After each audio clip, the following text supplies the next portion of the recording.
Let me now turn and reflect on the adjustment budget, which is focused on addressing the frontline services as a means of equipping Gauteng Provincial Government to continue responding to the provincial imperatives underpinning the 2024 to 2029 MTDP and the G13 priorities. The total adjustment is 3.3 billion, which includes the rollovers, national and provincial funding, meaning our budget is adjusted upwards from 172 plus to 175 plus. As part of this adjustment budget, we are allocating an additional 2.2 billion to provincial departments, and these funds are allocated as follows.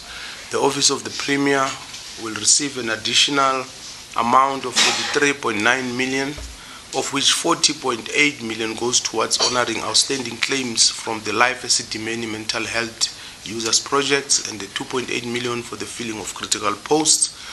The Department of Health is allocated 1.1 billion towards offsetting the pressures in the goods and services baseline, and a further 90 million towards its infrastructure program. The Department of Education will receive 507.8 million, of which 200 million is to alleviate pressures in the compensation of employees, a line item, and the balance to scholar transport, school nutrition, and school safety, which are key goods and services cost drivers.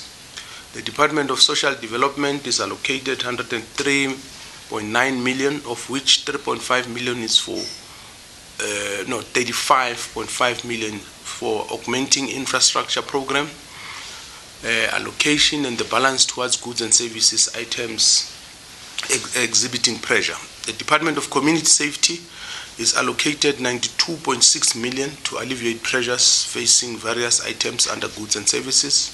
The Department of Sports, Arts, Culture and Recreation will receive 10 million, of which about 6 million is towards the summer games that will be taking place in December 2025, but they will also be helping to host the final send-off Bafana Bafana game, which will be in our province.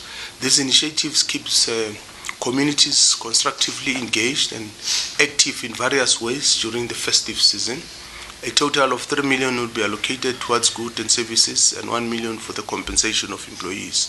A total of 400 million is allocated to e-government, of which 200 million is to address the looming obsolescence of equipment for the Gauteng Provincial Network, and the balance of 200 million towards offsetting pressing commitments under goods and services. The Department of Infrastructure Development is allocated 200 million to alleviate pressures in goods and services and 13 million for the compensation of employees.